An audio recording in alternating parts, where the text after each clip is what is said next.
घाटी अस्पताल में air conditioner nursing home बनाने के प्रस्ताव पर टास्क फोर्स समिति द्वारा कार्य शुरू है, जिसे प्राइवेट हॉस्पिटल में जाने वाले रुग्ण इस शासकीय अस्पताल में शासकीय योजनाओं का लाभ ले,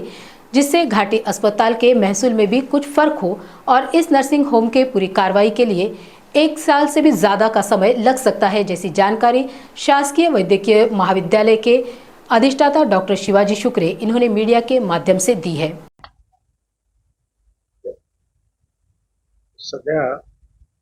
घाटी रुग्णालयामध्ये आम्ही नुकतीच टास्क फोर्स ची स्थापना केलेली आहे आणि या टास्क फोर्स समितीमार्फत ही जी संस्था आहे शासकीय वैद्यकीय महाविद्यालय छत्रपती संभाजीनगर आणि या संस्थेच्या अंतर्गत येणारे हॉस्पिटल असेल, कॅन्सर हॉस्पिटल आहे, त्याचप्रमाणे सुपर स्पेशालिटी आहे, या संस्थेचा संस्था प्रमुख म्हणून अधिष्ठाता हे संस्था प्रमुख आहेत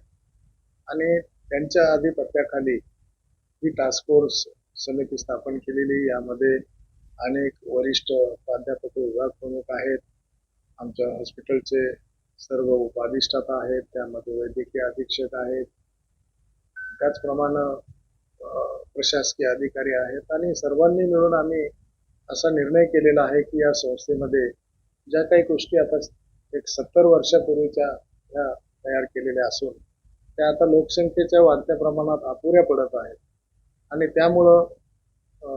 या संस्थेतील रुग्णसेवा जर चांगली द्यायची असेल, या बेसिकली हे मेडिकल कॉलेज आहे, 100 विद्यार्थ्याच्या इनटेक कॅपॅसिटीवर ते सुरू झालेलं आहे।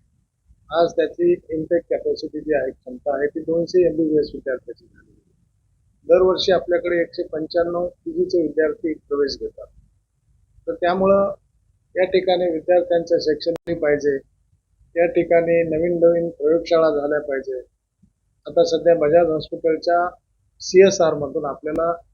साधारणतः 14 कोटी रुपयाचा एक लेक्चर थिएटर कॉम्प्लेक्स आपल्याला दिलेला आहे।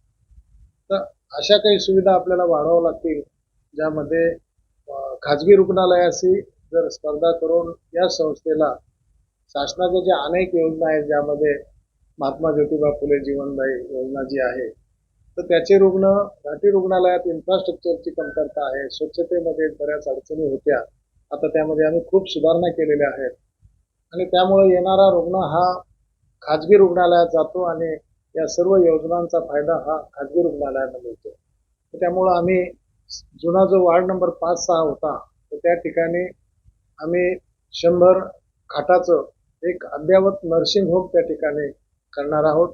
जे एअर कंडिशन असेल, वातानुकूलित असेल आणि त्या ठिकाणी त्यासाठी लागणारी जी पदनिर्मिती आहे त्याचा प्रस्ताव, त्या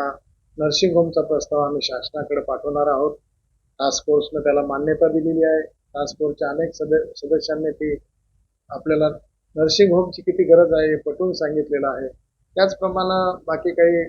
रक्तपेढीची जागा अपुरी पडते, अपघात विभागाची जागा अपुरी पडते,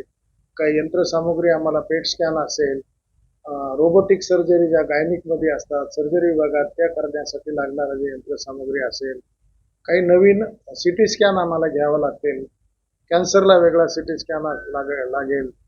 सुपर स्पेशालिटी बिल्डिंगला नवीन CT स्कॅन लागेल, भविष्यामध्ये एक छोटा CT स्कॅन अपघात विभागामध्ये प्रस्थापित करायचं आणि अपघात विभागामधून रुग्ण आल्यानंतर त्याला सोनोग्राफीसाठी, एक्सरेसाठी, CT स्कॅनसाठी बाहेर पाठवावं लागतं आणि त्यामध्ये वेळ जातो, रुग्ण सिरियस होतो।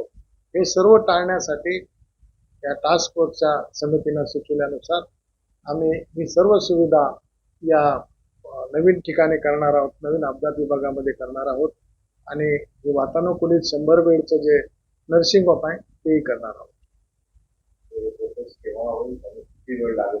साधारणतः एखाद्या वर्षापेक्षा जास्त काळ त्याला लागू शकतो, कारण हे आता एकदम प्राथमिक स्वरूपामध्ये आहे।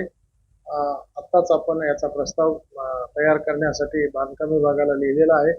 बांधकाम विभागाकडून याचा प्रस्ताव येईल, मग त्याला प्रशासकीय मान्यता, वित्तीय मान्यता मिळेल, शासनाकडून बजेटची मंजुरी मिळेल आणि यासाठी आम्हाला सर्व लोकप्रतिनिधी असतील, आमचे वरिष्ठ अधिकारी असतील, माननीय मंत्री महोदय असतील, सचिव महोदय असेल, त्या सर्वांचं सहकार्य लागेल आणि त्याचप्रमाणे या ठिकाणी आम्ही हे अद्ययावत नर्सिंग होम केल्यानंतर घाटीच्या महसुलामध्ये सुद्धा चांगल्या प्रकारची वाढ होईल आणि त्याचा उपयोग या संस्थेमध्ये या रुग्णालयामध्ये ऍडमिट होणारे जे रुग्ण आहेत त्यांना एक 50% औषधी त्या पैशामधून खरेदी करता येईल असा मला विश्वास आहे.